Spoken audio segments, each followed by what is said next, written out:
Hello there, and welcome to the Sleepy Scientist, where curiosity gets comfy and bedtime stories come with a touch of stardust and science. I'm glad you're here tonight. We're going to take a gentle journey through the night sky, tracing the soft shimmer of stars and answering a question as old as stargazing itself. Why do stars twinkle? Now, I do hope this video helps you unwind and drift gently off to sleep, but fair warning, it might get just interesting enough to keep your brain quietly buzzing. If that happens, well, at least you'll be lying awake learning something fascinating. Not a bad trade, really. Before we begin, I'd love it if you could tap that like button. It helps more sleepy minds find their way here, and maybe even subscribe if you haven't already. I'd also be delighted to know where in the world you're watching from and what time it is there. Feel free to share in the comments below. Are you just climbing into bed, or has the night already wrapped itself around your home like a soft, quiet blanket? Wherever you are, and whatever time it may be, let's get cozy, relax, and gaze up together. The stars have been waiting. Let's begin. Why do stars twinkle? You've probably asked yourself this question at least once while staring up at the night sky. Why do stars twinkle? You've seen it, a star flickering gently in the black canvas above, winking and shimmering like it knows a secret. It's beautiful, mysterious, and oddly soothing. But why do stars do that? What's happening way up there, or more accurately, down here, that makes them sparkle like cosmic glitter? Well, the first thing to know is that stars don't actually twinkle. Not really. If you were to float above Earth's atmosphere, out in the quiet vastness of space, stars would appear as steady points of light. No flickering, no shimmering, just calm, unblinking dots of distant fire. So, if stars themselves are stable beacons, the twinkling must be happening somewhere between them and us. And it is. The culprit is the thin, invisible blanket of gases wrapped around our planet, Earth's atmosphere. You see, starlight travels a very long way. It crosses the cold, silent void of space, without so much as a wobble, but then, in the final tiny stretch of its journey, just the last 100 kilometers or so, it hits our atmosphere, and suddenly, things get a little chaotic. The Earth's atmosphere is not a still, uniform shell. It's more like a shifting ocean of air, constantly moving and changing. It's full of different temperature layers, varying densities, pockets of moisture, and gusts of wind. Think of it as a giant transparent lava lamp, beautiful but not exactly stable. As the starlight passes through this ever-moving air, it gets bent. This bending of light is called refraction. You've seen this before, like when a straw looks like it's bending in a glass of water. The same principle applies here, except with a billion times more complexity. Now, imagine starlight passing through layer after layer of air, each with a slightly different temperature and density. The light bends slightly in one direction, then another. It jiggles, it wobbles. It doesn't travel in a straight line anymore. And by the time it reaches your eyes, it appears to be dancing ever so slightly, twinkling. This effect has a name, stellar scintillation. It's a beautiful phrase, isn't it? Like something from a poem, but it's pure science, the name for the shimmering of stars, caused by the atmospheric turbulence between them and us. Interestingly, not all stars twinkle the same way. Some seem to pulse brightly, others shimmer softly, and a few don't seem to twinkle much at all. That's partly due to their position in the sky. Stars closer to the horizon twinkle more dramatically than those overhead. Why? Because when you're looking near the horizon, starlight has to pass through more atmosphere, thicker layers of air, more turbulence, more distortion. It's like trying to spot something across a steaming hot road versus looking straight up into a clear sky. The stars directly above you have the most direct path to your eyes. They don't have to wrestle with nearly as much air, so they twinkle less. Still, even at their steadiest, there's usually a gentle shimmer to them, a subtle flicker like a candle far across the room. Planets versus stars. Now, Here's something interesting. Planets don't twinkle like stars do. If you've ever looked up and spotted a bright star that seems unusually steady, chances are you're actually looking at a planet, maybe Venus or Jupiter. Planets shine with a calm, unwavering light. Why? It all comes down to size, or rather, apparent size. Stars are so far away that they appear to us as infinitely small points of light. All their brightness is packed into a single sharp dot. So when the atmosphere shifts that dot, even a little, you see it twinkle. But planets, being much closer to Earth, appear as tiny disks in the sky. They're still small, yes, but not point-sized. So even when the atmosphere distorts the light coming from a planet, the effect is averaged out across its wider shape. The flickering cancels itself out, resulting in a calm, steady glow, like a flashlight through a foggy window instead of a pinprick laser through smoke. The history of twinkling. Of course, this wasn't always understood. For most of human history, people saw twinkling stars as something magical, even alive. Some cultures believed they were ancestors watching from above, their eyes glinting in approval or judgment. Others imagined they were lanterns lit by gods, trembling in the night wind. The word twinkle itself feels whimsical, doesn't it? It's a soft, lyrical word that dances off the tongue. That's probably why it found its way into lullabies and nursery rhymes, Twinkle, Twinkle, Little Star being the most famous. A simple question from a child's song that even adults find strangely profound. But beneath that childlike wonder is a world of physics and atmospheric science quietly humming away every night. It's the same starlight that guided sailors across oceans, inspired poets and astronomers, and helped early civilizations mark the passage of time. And all the while, it twinkled, more because of Earth than the stars themselves. The science of twinkling. One more little twist. Stars don't all emit the same kind of light.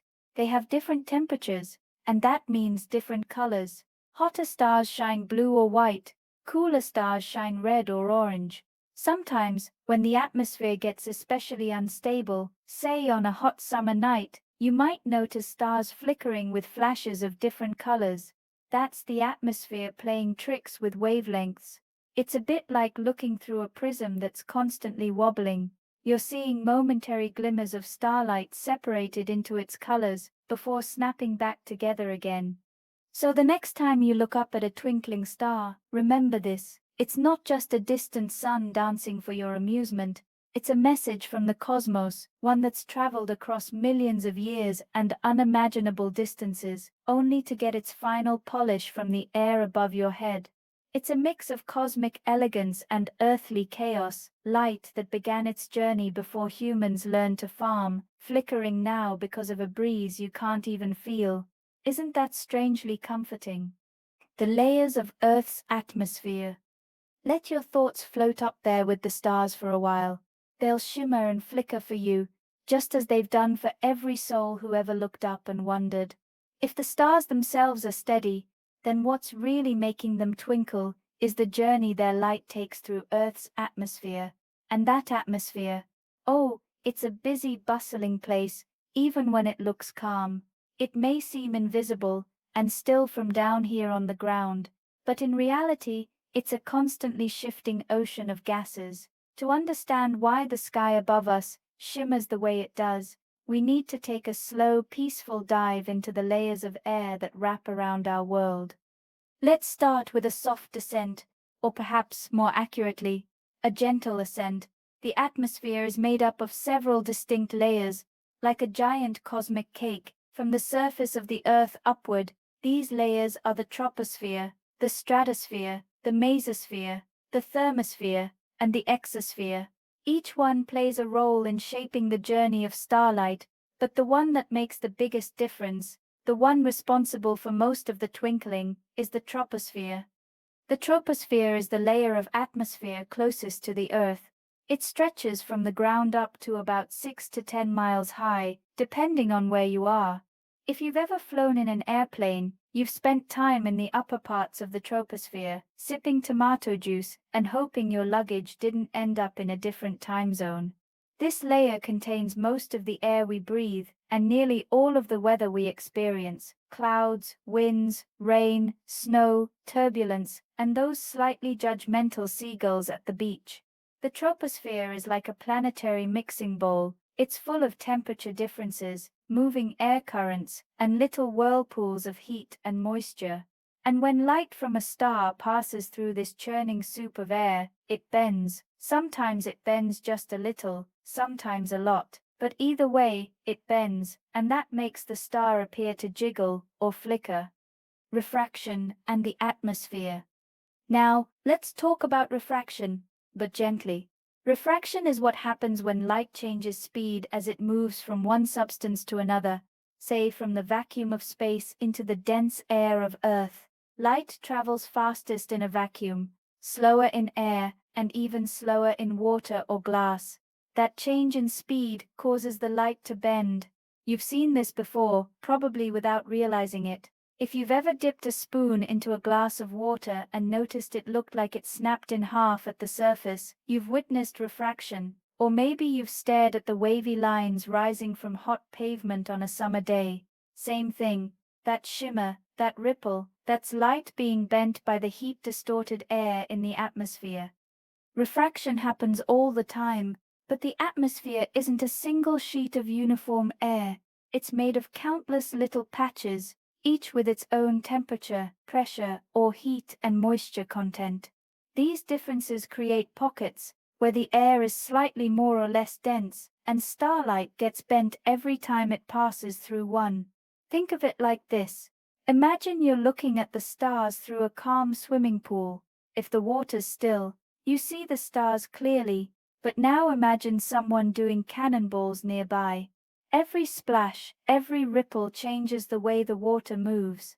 The stars begin to shimmer, stretch, and wiggle. The atmosphere does the same, only with less splashing and fewer inflatable flamingos. While the troposphere does most of the heavy lifting when it comes to twinkling, the higher layers contribute too. The stratosphere, which sits just above the troposphere, is calmer and less turbulent, but it still has temperature gradients that can affect the path of starlight. The mesosphere, above that, where meteors burn up, adds a final sprinkle of refraction, especially for stars near the horizon. The higher up you go, the thinner and colder the air becomes, but even these faint, icy layers can wiggle the light just enough to add to the twinkling effect. It's a bit like adding extra layers of frosted glass over a lamp. Each one adds a new flicker, a new shimmer, until the final glow reaches your eye with that familiar, comforting, seagull-like twinkle. The human experience of twinkling. An important detail. The way the atmosphere bends light doesn't just cause twinkling, it can also shift the apparent position of stars slightly. If you were to track a star's location over time without correcting for atmospheric effects, you'd find that it dances in tiny, unpredictable patterns. Astronomers have known this for centuries. That's why serious stargazing, especially the scientific kind, often involves all sorts of clever tricks to see through the atmosphere. But before we get to telescopes and space observatories, let's return to the poetic side of this dance. Because in a way, Earth's atmosphere turns every clear night into a kind of living light show. Without it, stars would shine with perfect steadiness. Beautiful, yes, but perhaps lacking that little touch of magic. There's something quite charming about the fact that the stars twinkle, not because of what they are, but because of where we are. It's a very human phenomenon. Twinkling exists only from our point of view, shaped by the air we breathe and the world we inhabit. It's a reminder that even as we gaze out into the cosmos, our experience of the universe is filtered through the lens of home. Here's a curious little fact. Not all twinkling is created equal. On some nights, the stars seem to glitter wildly. On others, they hardly twinkle at all. That's because atmospheric conditions vary constantly. Calm, still air, like on a cold winter night, reduces turbulence and makes the stars appear steadier. On a hot summer evening with rising warm air and gusts of wind, the twinkling can be especially lively. In fact, experienced stargazers and astronomers often rate the seeing conditions of the night sky based on how much the stars are twinkling. Less twinkle usually means better conditions for telescopic observation. But for the casual dreamer lying on a blanket, a little extra shimmer never hurt anyone. So, the next time you look up and see a star flicker gently in the dark, remember the invisible ballet happening above you.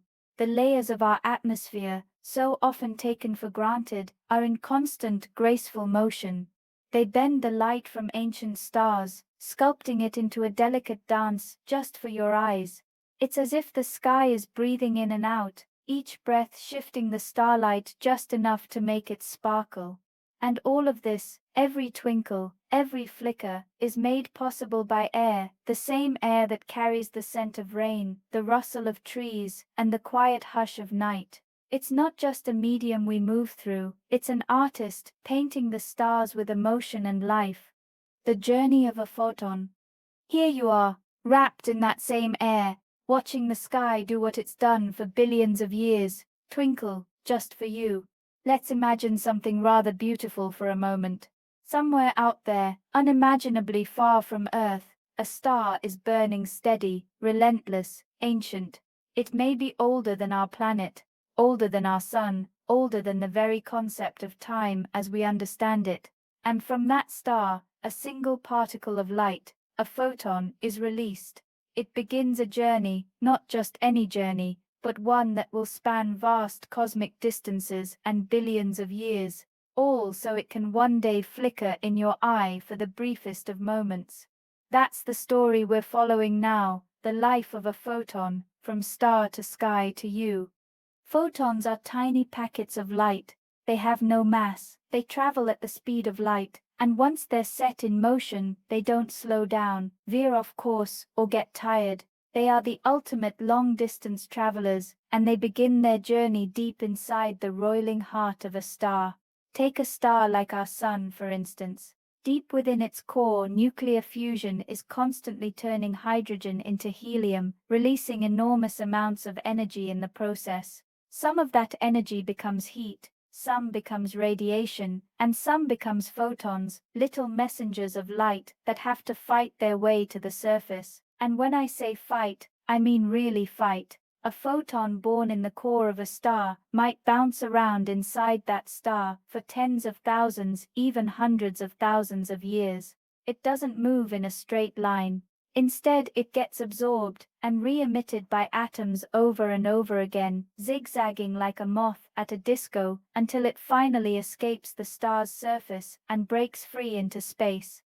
Once free, the photon begins what might be the smoothest part of its journey, coasting through the near-perfect vacuum of space. Out here, there's very little to get in the way. No atmosphere, no clouds, no turbulence, just emptiness, darkness, and the occasional planet or dust cloud. A photon can travel for millions, even billions of years without colliding with a single thing. That means the light you're seeing from some stars tonight began its voyage long before the first humans walked the Earth. Let's pause on that for a moment. If you're looking at a star that's, say, 100 light-years away, the light from that star began its journey around the year 1924, back when people were still driving Model T Fords and jazz was just hitting its stride. That photon was already en route, and now, tonight, it finally arrives, only to get knocked around in our atmosphere and made to twinkle. A dramatic finish for a very patient traveler. Now, space isn't completely empty. Along its path, a photon might pass through clouds of cosmic dust, magnetic fields, or gravitational distortions caused by massive objects like black holes or galaxies. These encounters can bend the photon's path, slow it slightly, or scatter it. But for the most part, space is generous and lets light pass freely. Some photons do get diverted or absorbed, of course. That's why not all starlight reaches us. Some never make it past distant gas clouds, others are captured by planets or swallowed by the void. But for the few that do find their way here, the final stretch of their journey is the most treacherous of all, our atmosphere. The final stretch, Earth's atmosphere. We talked about how the atmosphere bends and distorts light in the last chapter, but let's look at it now from the photon's point of view. After sailing serenely through the vacuum of space, our photon now hits a swirling sea of molecules. It enters the atmosphere and vessel, and it's like trying to run a straight line through a crowded room of dancing people. The photon gets jostled, nudged again. Its path bends slightly this way, then that. The result, when it finally hits your eye, is a little wobble in its apparent position, a twinkle. And speaking of hitting your eye, let's not gloss over how amazing that is. Your eye is made up of millions of light-sensitive cells. In perfect darkness, it's sensitive enough to detect even a single photon. Yes, just one. If your surroundings are dark enough and your eyes are fully adjusted, you might actually see the impact of one lonely particle of light that's traveled across space for millennia just to say hello.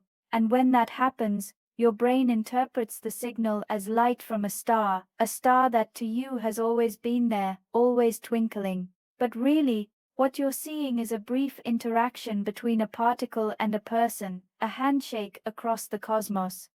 It's easy to forget sometimes that starlight is not just a glow in the distance, it's a physical thing. It's matterless, but not meaningless.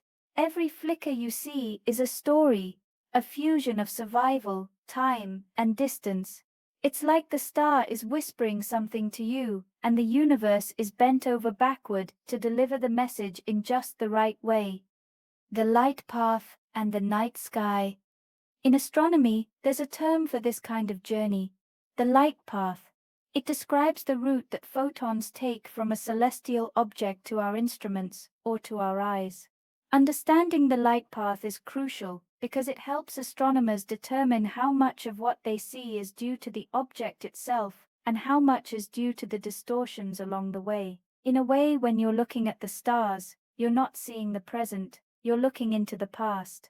The farther away a star is, the older its light is by the time it reaches you. That means the sky is a kind of living time machine. Every star is a snapshot of what it looked like years, decades, centuries, even eons ago. And yet we experience that light now, in this moment. It's a curious paradox, light from the past illuminating the present.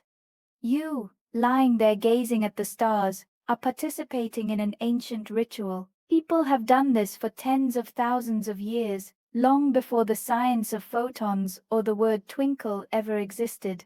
And while the language and understanding may have changed, the feeling hasn't. The awe, the stillness, the sense of wonder, they've stayed the same. So, the next time you spot a twinkling star, pause for a second and consider what you're really seeing. You're witnessing a photon's final destination after a lifetime spent racing across space, dodging dust and gravity. It ends its journey not in a telescope, not in a lab, but in your eye.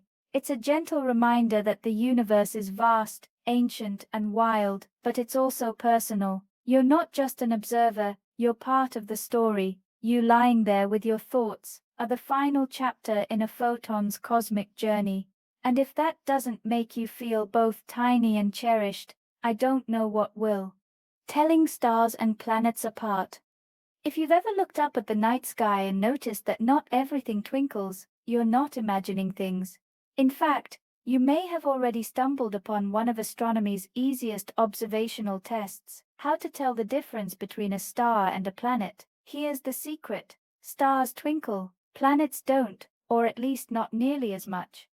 That soft, flickering starlight, the kind that seems to shimmer like a candle in the dark, is something stars do best. But those bright, steady lights that hang calmly in the sky, those are often planets, and they glow with a quiet certainty, like they're just a little bit more grounded, even though they're floating in space.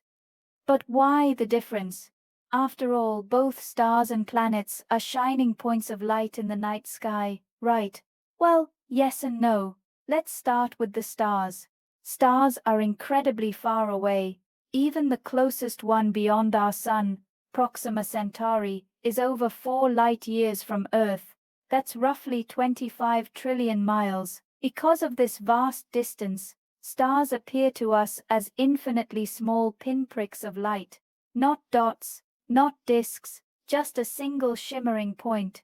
That's important, because when a point of light travels through Earth's atmosphere, it's highly vulnerable to all the atmospheric refraction we've been talking about. Each little patch of moving air can bend that tiny light path just enough to make it jump ever so slightly in the sky. To your eyes, that movement appears as a twinkle, a little flicker or flash as the light shifts position or intensity.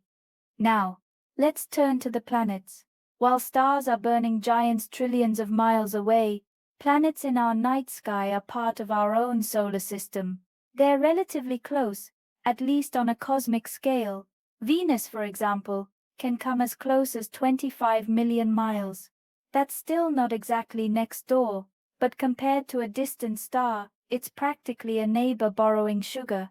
Because planets are so much closer, they don't appear to us as pinpoints.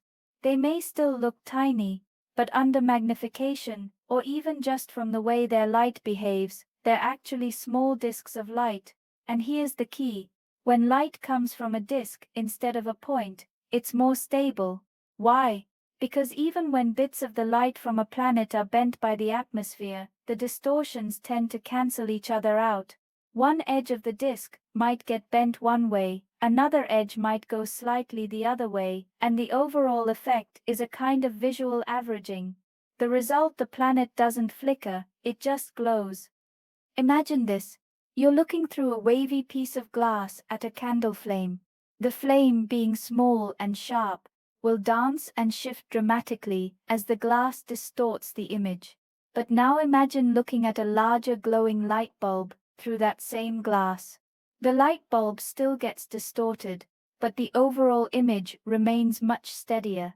That's the difference between how we see stars and how we see planets. Practical stargazing tips. Here's something fun.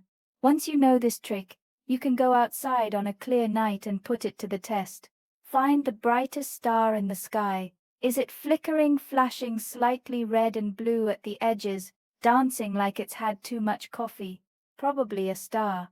But if it's glowing with a serene, unwavering light, chances are you found a planet. Venus is the classic example, often called the evening star or morning star. It's the third brightest object in our sky, after the sun and moon, but unlike real stars, it shines with a smooth, creamy glow. Jupiter and Saturn are often visible to the naked eye and stand out for their steady presence. They don't twinkle, they assert themselves quietly. Now, there are exceptions to the rule. Planets can twinkle, but it's rare and usually only happens when they're very low on the horizon, because when a celestial object is near the horizon, the light has to travel through a much thicker slice of atmosphere to reach your eyes. Think of it like trying to see something through a very long, slightly murky tunnel. The thicker the atmosphere, the more distortion, so even a disc-shaped object like a planet can start to flicker a little. Still, in most cases the difference is obvious. Planets sit steady while stars sparkle. This difference hasn't just helped backyard astronomers, it's helped professional ones too. Long before telescopes existed, early sky watchers learned to distinguish stars from planets just by paying attention to how they behaved in the night sky. In ancient times, planets were known as wandering stars because yes, they moved across the sky relative to the fixed stars. They had their own path, their own slow dance, and then, crucially, they didn't twinkle like the others. Even the ancient Greeks noticed this. The philosopher Anaxagoras noted that stars had a flickering nature, while planets did not. Over time, this difference helped astronomers map the heavens, track celestial movements, and ultimately understand our place in the solar system. The cultural significance of twinkling. So, the next time someone asks how to tell a planet from a star, you can just smile and say, "Look for the one that isn't twinkling." But the story doesn't end there. You see, twinkling, or the lack thereof, is more than just a visual oddity. It's a reminder that everything we see in the sky is shaped by both what it is and how we're looking at it. The atmosphere, the distance, the angle, the type of object, all these factors come together to create what we experience as the night sky. And that's part of what makes it so endlessly fascinating. The sky isn't a static painting. It's alive, moving, changing, revealing just a little more to anyone willing to stop and look. Planets with their calm glow might not dazzle in quite the same way as their twinkling cousins, but they're no less magical. In fact, once you start noticing them, it's hard not to feel a quiet sort of connection. That point of light that's not a distant star in another galaxy is a world, a place, a real physical body orbiting our sun, lit not from within, but from the reflection of our shared star's light. Some of those planets have moons, some have storms, some have rings, and some just maybe have mysteries we haven't even imagined yet. So, while the stars may twinkle and steal your attention with their glittering charm, don't overlook the planets. Their calm, steady presence is a different kind of wonder, one that whispers instead of sings, and as you lie back and look up, letting your eyes wander across that cosmic sea, try to spot the ones that hold still, the ones that don't flicker but just are. They're not stars, they're neighbors, and in the grand silence of the night, they're keeping you company. The history of stargazing and twinkling. Long before we had telescopes, satellites, and space probes, long before anyone knew what a photon was or what the atmosphere even did, humans were watching the stars. Night after night, they gazed up at those twinkling lights and wondered what they were, why they moved, and what their strange shimmering dance could possibly mean. And when we don't yet have science to explain something, we do what humans do best. We tell stories. Every culture on Earth has looked to the stars and spun tales around them. Some imagined them as gods, others as spirits, ancestors, animals, or omens. The way stars twinkled, flickering, changing color, vanishing and reappearing, only added to their mystery. To the people of ancient times, this wasn't just the result of warm air and light refraction, it was magic, or divine will, or maybe a message from beyond. In ancient Greece, for example, stars were often associated with the gods of Mount Olympus. The shimmering of the stars was said to be the gods playing in the heavens, or the light of divine chariots racing across the sky. One particularly bright star might be considered a hero placed in the sky by Zeus himself. The flickering, perhaps, was the hero winking at his descendants. The Greeks also told the tale of Orion the hunter, who was placed in the stars after his death. When his constellation twinkled brightly in the winter sky, it was said to be him hunting once more, his bow drawn in the shimmering darkness.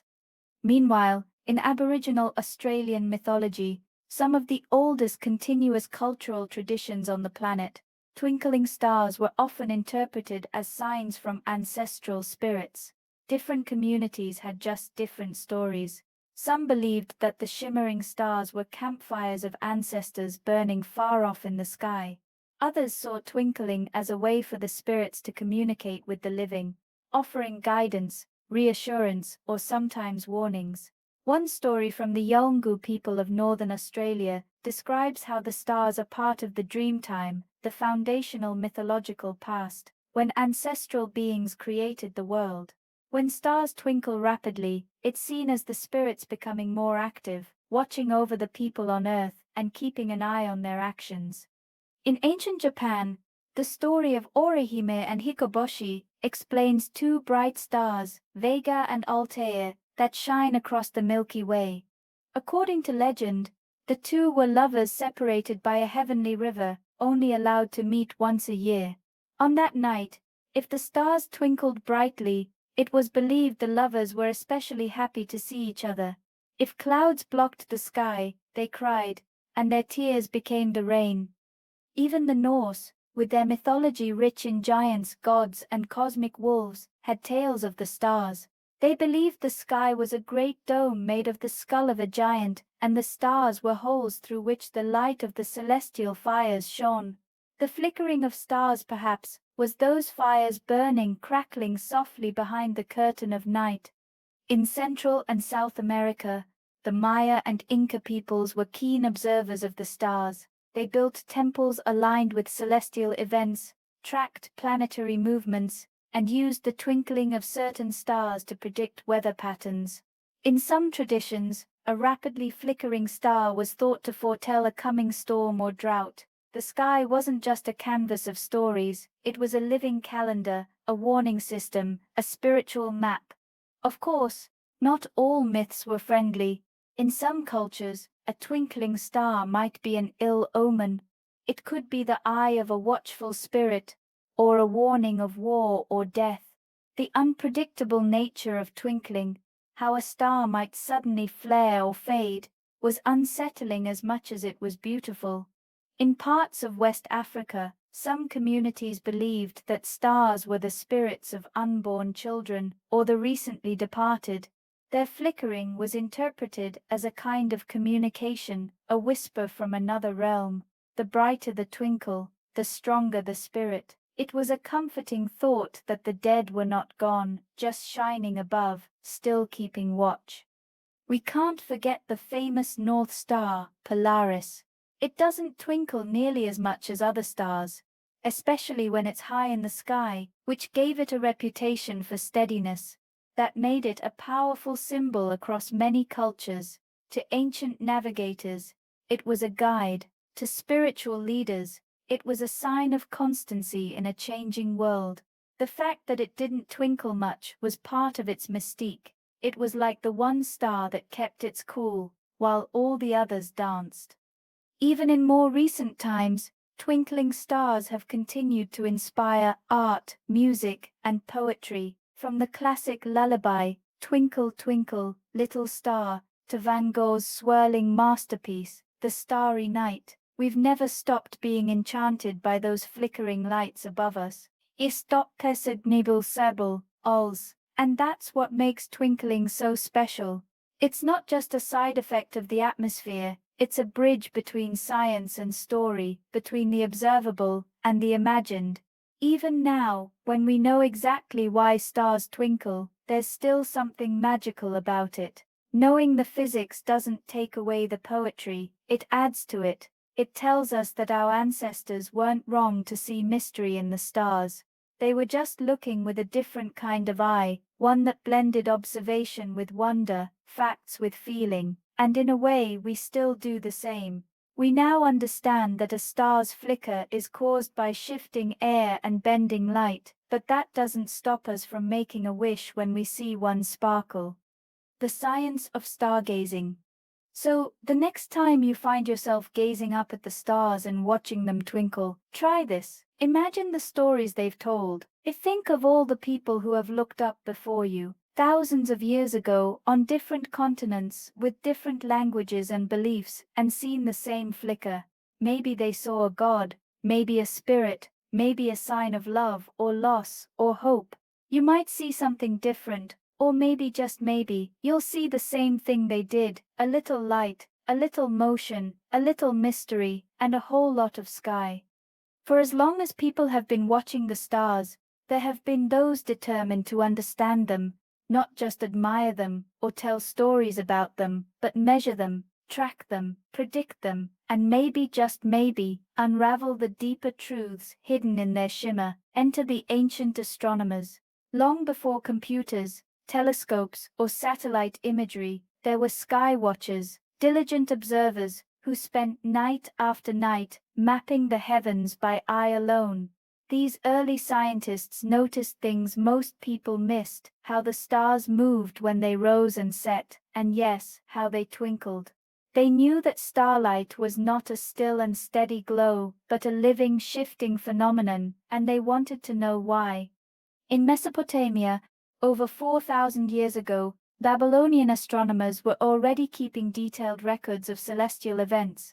They built observatories, charted the movements of the moon and planets, and noticed subtle changes in the brightness of certain stars. These early records didn't include technical explanations, no mention of atmospheric refraction or turbulent air, but they did describe the visual experience of the night sky in remarkable detail. When a star flickered erratically or changed color, it was noted. Sometimes it was interpreted as an omen, but sometimes it was just another puzzle piece. The Babylonians weren't alone. Ancient Egyptians aligned their pyramids and temples with the stars, particularly Sirius, whose rising signaled the annual flooding of the Nile. They may not have written about the twinkling itself, but they knew which stars appeared most clearly and which were affected by the haze of the horizon, a subtle nod to the reality of atmospheric distortion. Then came the Greeks, who took things to a new level. The philosopher Anaxagoras, living around the 5th century BCE, was one of the first to suggest that stars were actually fiery stones far from Earth, radical stuff at the time. His student, Democritus, went even further, proposing that the Milky Way was made up of countless distant stars too far to be seen clearly as individuals. These ideas weren't accepted by everyone, some were downright scandalous, but they planted seeds of thought that would eventually grow into real astronomy. Fast forward a few centuries to Claudius Ptolemaeus, one of the most influential astronomers of the ancient world, living in Roman Egypt during the 2nd century CE. Ptolemaeus compiled a vast work called the Almagest, which included detailed star catalogues, planetary models, and observational techniques. He noted how stars near the horizon flickered more than those directly overhead, and how some stars seemed to flash different colors. He couldn't explain it. No one yet understood light refraction, but he recorded it, and that mattered. Ptolemaeus' observations were based on thousands of hours spent staring at the night sky, likely with nothing more than the naked eye, and some very basic instruments, astrolabes, sighting tubes, and careful notes. No lenses, no glass, just careful attention, and a lot of patience. And it wasn't just Europe. In the Islamic Golden Age between the 8th and 14th centuries, astronomers across the Middle East and North Africa made enormous contributions to our understanding of the stars. They built observatories in cities like Baghdad, Cairo, and Samarkand. They translated and preserved ancient Greek texts, added their own observations, and refined the accuracy of star catalogues. One of the most brilliant minds of this era was al-Sufi, a Persian astronomer who compiled the Book of Fixed Stars in the 10th century. He made corrections to Ptolemaeus's data and added his own observations, describing the color and brightness of stars in great detail, and paying attention to changes over time that may have included descriptions of atmospheric effects, like twinkling. Then there was Ulugh Beg, a 15th century ruler and astronomer who built one of the largest astronomical observatories of the medieval world in what is now Uzbekistan. His team created a star catalogue that rivaled anything Europe would produce for another 100 years. Again, no telescopes, just the human eye sharpened by discipline and an insatiable curiosity. Twinkling wasn't just a poetic flourish for these astronomers, it was a real obstacle. When stars flickered or shimmered, it made it harder to measure their positional brightness accurately. So they developed methods to minimize error.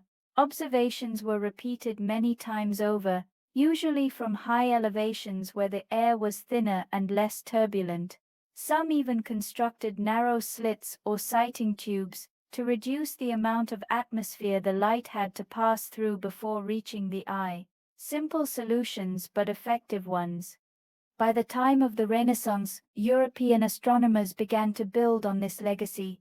Tycho Brahe, the brilliant Danish nobleman of the late 16th century, created the most accurate star charts ever made without a telescope. He noticed the twinkling of stars too, and he hated it. It interfered with his ability to record precise measurements.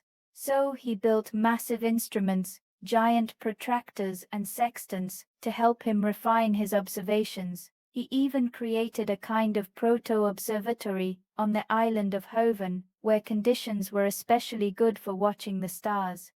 And then came Galileo. In 1609, Galileo Galilei pointed a telescope skyward and changed everything. Through the lens of his handmade instrument, he saw craters on the moon, moons orbiting Jupiter, and most importantly for our topic, he noticed that stars still twinkled through the telescope, but planets did not. The telescope magnified the tiny disks of planets, confirming what careful observers had already suspected, that twinkling wasn't a property of the object itself, but something happening in the space between. Galileo's findings helped establish that stars are incredibly distant, while planets are much closer. It was a turning point in how we understood the universe, and twinkling played a small but meaningful role in that realization. Modern astronomy and twinkling. Today, of course, we have technology that ancient astronomers could only dream of. We've launched telescopes into space, above the twinkling atmosphere altogether. We've developed adaptive optic systems that adjust for atmospheric distortion in real time, allowing ground-based telescopes to dinkle the stars, if you will. We can now see stars not as shimmering points but as stable sources of light, their secrets clearer than ever before. But it's humbling to remember that the foundation of all this began with the naked eye, with someone sitting under the stars night after night, squinting at the flickering lights and wondering what it all meant. The twinkling may have frustrated them at times, but it also inspired them. It made the sky feel alive, just mysterious enough to chase. So, the next time you find yourself looking up and watching a star shimmer, think of all the eyes that have done the same. From Babylon to Baghdad, from ancient Greece to Renaissance Europe, each generation of sky watchers added a little more to the story, a little more knowledge, a little more awe, and maybe a little more appreciation for the beautiful imperfection of a twinkling star. The future of stargazing.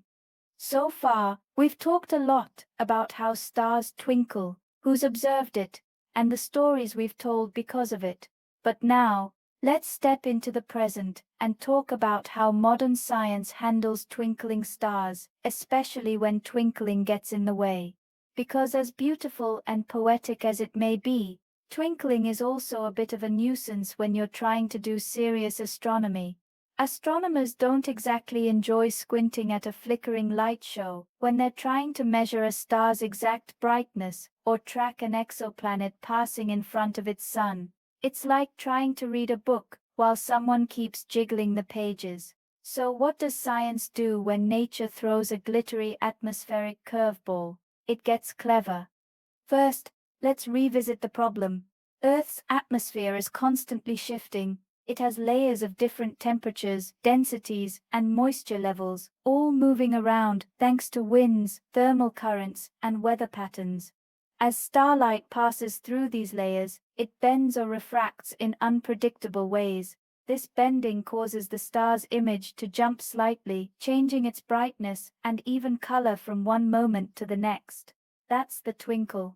For casual observers, anyone lying on their back and looking up at the stars, it's charming. But for astronomers trying to capture a razor-sharp image or measure the precise light curve of a distant galaxy, it's a major obstacle.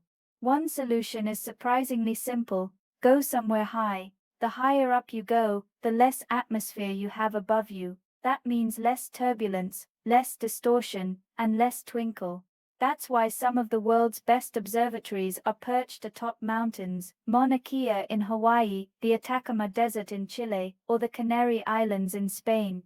Up there, the air is thin, dry, and often incredibly stable. All of that helps astronomers get clearer views. But even at high altitudes, the atmosphere still moves, so technology comes to the rescue. Enter adaptive optics, a clever system that allows telescopes to compensate for the distortions caused by the atmosphere in real time. Think of it like noise-canceling headphones. But for starlight, here's how it works. Telescopes equipped with adaptive optics use a flexible mirror, one that can subtly change shape dozens or even hundreds of times per second. A laser is shot into the sky to create a kind of artificial star, a reference point. Sensors detect how the atmosphere is distorting the light coming from this fake star, and then computers calculate the necessary adjustments. The mirror responds instantly, bending and flexing to cancel out the distortion. The result, a sharper image, a steady star, no twinkle. It's a marvel of engineering and computation, and it's allowed ground-based telescopes to achieve clarity once thought impossible without going to space. But of course, sometimes the best way to avoid the atmosphere altogether is to leave it behind. That's exactly what astronomers did in 1990 when they launched the Hubble Space Telescope. Floating more than 300 miles above Earth's surface, Hubble operates in the vacuum of space. No atmosphere, no distortion, no twinkling, just pure, undisturbed starlight.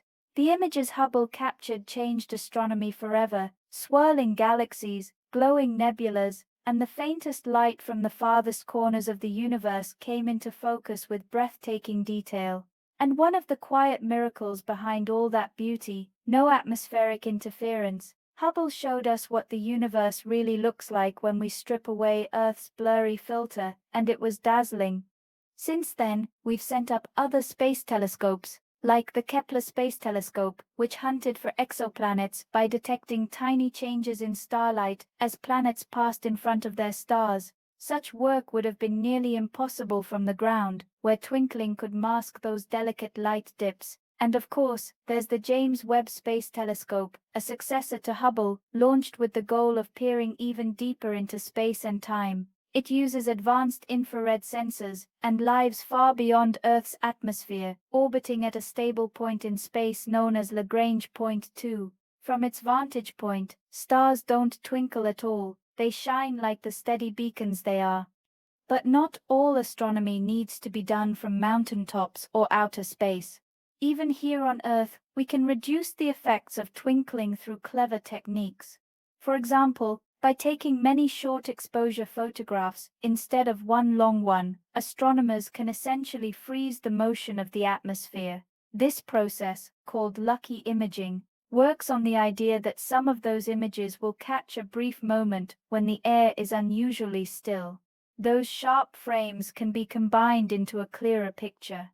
There are also image processing algorithms that can help clean up twinkling effects after the fact. Computers are remarkably good at spotting patterns in noisy data, so even if the stars are flickering in real life, software can help recreate what they would look like if the atmosphere weren't getting in the way. And let's not forget about radio astronomy, which deals with radio waves rather than visible light. Radio waves are much less affected by the atmosphere, so telescopes like the Very Large Array in New Mexico or the 500-meter aperture spherical radio telescope, FAST in China, can observe the universe without worrying about twinkling at all. It's a different kind of astronomy, but one that complements what we learn from visible light. The human experience of stargazing.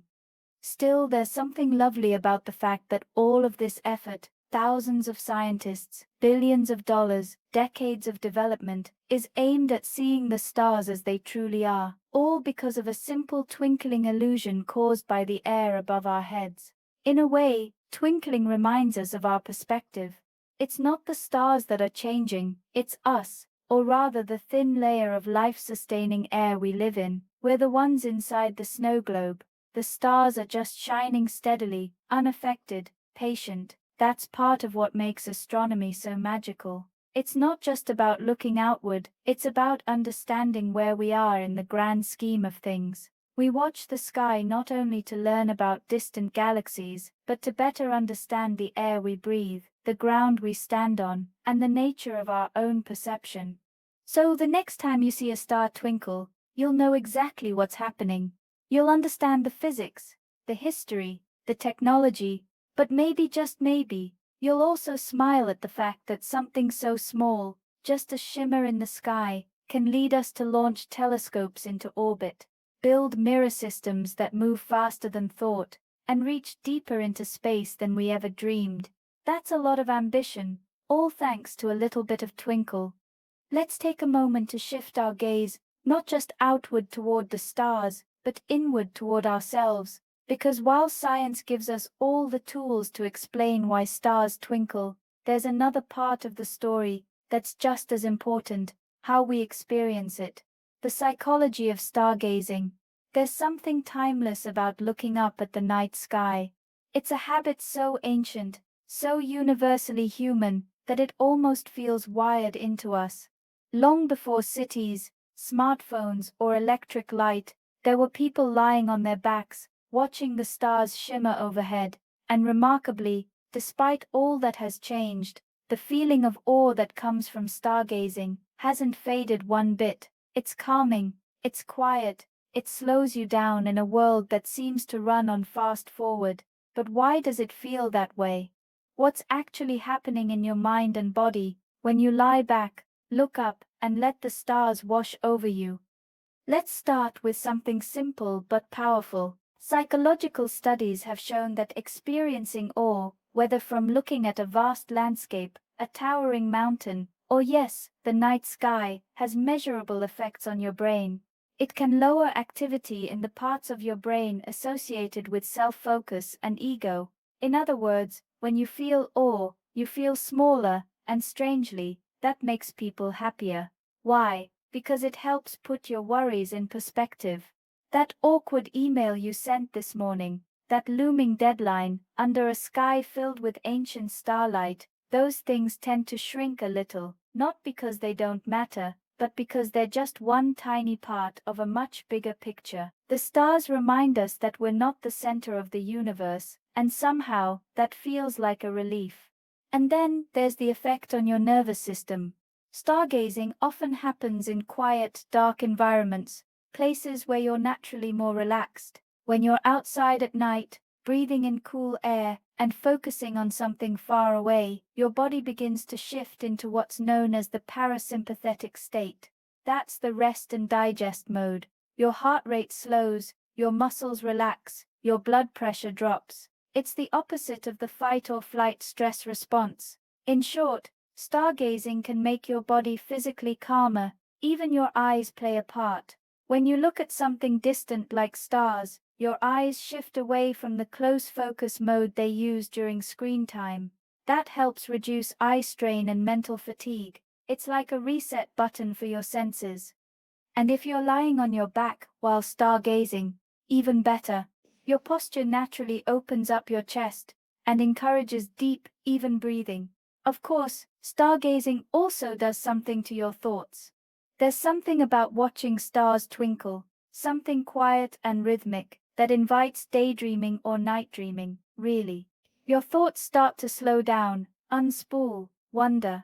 You're not solving problems or making lists. You're just floating, drifting gently between wonder and calm. In fact, some researchers believe that stargazing can function a bit like mindfulness meditation. You're focusing your attention, not on your breath or your body, but on something vast and beautiful. You become present without trying, and unlike meditation, stargazing doesn't require any special practice. You don't need training or discipline, you just need a sky. This mental stillness has real psychological benefits. Studies have found that regular exposure to nature, especially night skies, can reduce symptoms of anxiety and depression. It helps with emotional regulation, improves sleep, and enhances feelings of connectedness to others, to the world, and even to the universe. And speaking of sleep, there's good news there too. Stargazing can help reset your circadian rhythm. When you spend time under natural nightlight, instead of artificial indoor light, your body starts to release melatonin at the right time. That's the hormone that helps you feel sleepy. So watching the stars doesn't just feel relaxing, it can literally prepare your body for rest, which makes twinkling stars the perfect bedtime companions. Now, let's add a little humor to all this science, because if there's one thing that's both deeply cosmic and delightfully silly, it's the fact that some of us will stare at the stars and think profound thoughts about time and space, while others will say, "That one looks like a potato," or "I think I saw a UFO," and that's okay. The sky is generous, it meets you wherever you are, whether you're contemplating your place in the cosmos, or just enjoying the sparkle, the stars twinkle all the same. It's also worth noting that stargazing is a wonderfully low-pressure activity. There's no right or wrong way to do it. You don't need to know the names of the constellations. You don't need a telescope or a star chart or an app. You can just look up. That's it. And even if you're in a place with light pollution, and you can only see a handful of stars, those few points of light can still work their quiet magic. Sometimes less is more. One lonely twinkling star is enough to start a whole train of thought, one that takes you far beyond where you are. And finally, there's something deeply connective about stargazing. You may be alone in your backyard, or on a balcony, or curled up on a rooftop, but you're never really alone. Somewhere else in the world, someone else is probably doing the same thing, watching the same stars, seeing the same twinkle. They might be halfway around the globe, or just a few towns away, but they're part of the same silent conversation. It's one of the few experiences that feels both personal and universal. The stars belong to all of us, and yet each twinkle feels like a private moment, a secret flicker of beauty meant just for you. So, the next time you feel overwhelmed or restless or just too full of thoughts, try looking up, find a star, any star, and let your eyes rest on it. Watch it shimmer gently and unpredictably. Let your breath slow. Let your mind quiet. Let yourself feel small and vast and safe all at the same time. Because in that moment, you're not just stargazing, you're syncing up with something ancient, something bigger than your to-do list, bigger than your stress, bigger than anything happening on Earth. You're participating in one of the oldest, simplest, and most soothing rituals we know. And all it takes is a single twinkle. The future of twinkling. So far, we've looked at twinkling stars from our earthly perspective, through the lens of science, myth, and even the calming effects on the human mind. But what if we changed the view? What if we left Earth behind and took our stargazing somewhere else? Would stars still twinkle on Mars or the Moon, or from the deck of a spacecraft floating somewhere in deep space? To answer that, we need to remember exactly what causes the twinkle in the first place. Stars twinkle because their light passes through Earth's atmosphere, which is full of swirling air layers, temperature gradients, and varying densities. These invisible changes bend the light, causing it to dance and shimmer before it reaches our eyes. Remove the atmosphere, and the twinkle disappears. So, if you were standing on the Moon, where there is no real atmosphere to speak of, what would you see? The answer is stars that don't twinkle at all. From the lunar surface, the sky is pitch black, even during the day, with no atmospheric scattering of sunlight. The stars shine steadily and silently, completely unaffected by turbulence or distortion. They don't flicker or shift color, they simply glow. This is true not only for the Moon, but for any airless celestial body, Mercury, most asteroids, even many of Jupiter's moons. Anywhere there's no atmosphere, stars appear exactly as they are, fixed, unwavering, and still. Now, let's take a short hop to Mars. Mars does have an atmosphere, though it's much thinner than Earth's, about 1% as dense. It's mostly made of carbon dioxide, and it's far less turbulent than our own atmospheric soup. So, would stars twinkle on Mars? Sort of. The thin Martian atmosphere can cause a tiny bit of twinkling, especially when looking near the horizon, where the light has to pass through more air. But the effect would be far less dramatic than what we see from Earth. Most stars would appear steady to the naked eye, with perhaps the occasional gentle flicker. You'd have to watch very closely to notice it. In fact, early simulations by scientists suggest that if you were standing on Mars during a calm night, the stars would seem surprisingly stable. It would be like stargazing from a high mountain on Earth, but even clearer, less flicker, less distortion. Just stars pinning with their ancient light, more quietly than we've ever seen them. And what about planets on Mars? Well, just like here on Earth, planets wouldn't twinkle much, but the effect would be even more muted than on Earth. Planets would look especially calm and steady against the Martian sky.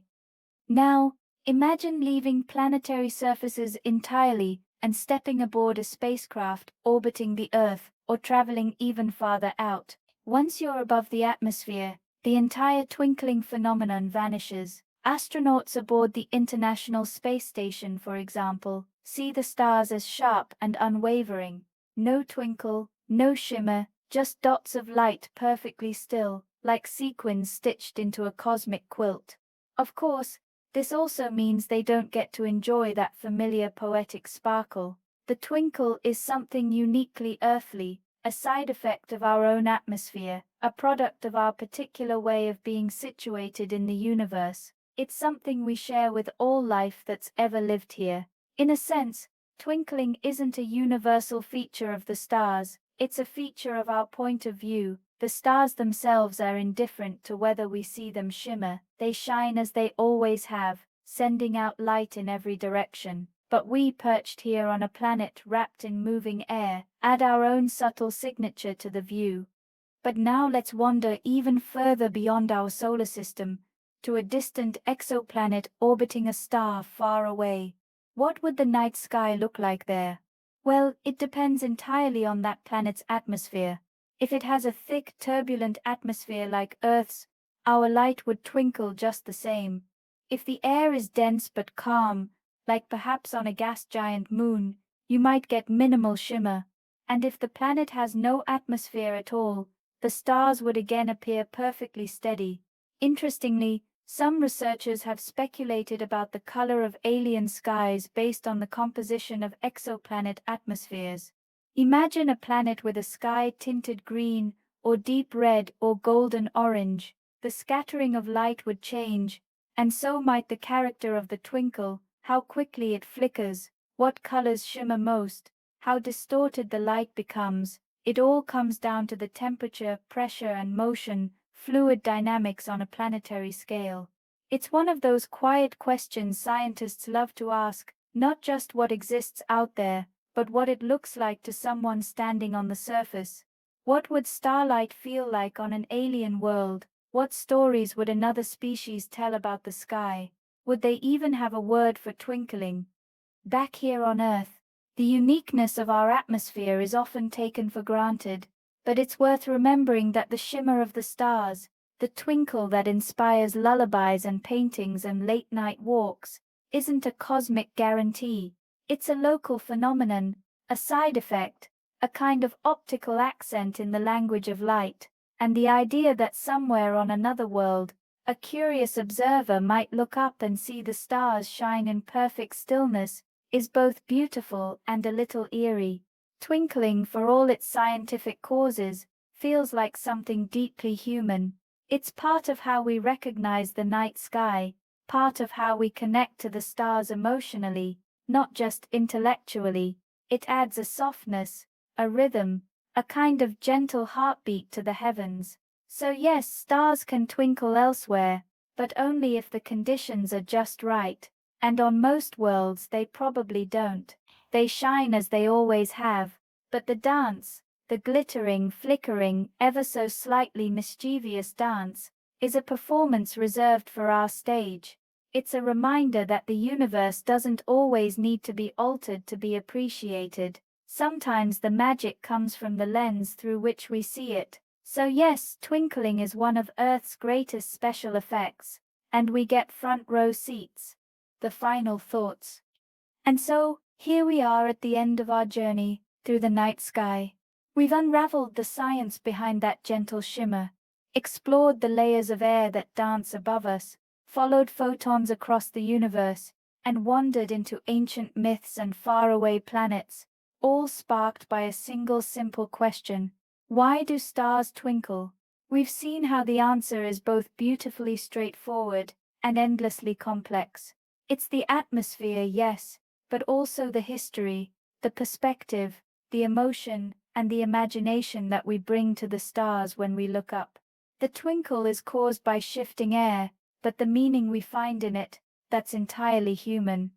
Somewhere tonight, light from a distant star is just now reaching Earth, filtered through our unique little pocket of sky, flickering gently as it lands in your eye, and maybe, just maybe, that tiny glimmer brings with it a little sense of peace, a little quiet, a moment of wonder, something to hold on to even as the rest of the world moves on. So before you drift off, let me ask again, Where in the world are you watching from? What time is it where you are right now? Are you tucked in, just settling down? Or maybe already floating somewhere between thoughts and dreams? Wherever you are, I hope this video has helped bring a little calm, a little clarity, and a little curiosity to your evening. And if you've enjoyed our starlit stroll, I'd be honored if you left a like, maybe subscribed, or shared where you're watching from in the comments below. After all, the sky belongs to all of us, and even though the stars shine for everyone, the twinkle, that little wink from the cosmos, is just for you. Sleep well, and may your dreams be filled with steady light and soft shimmer.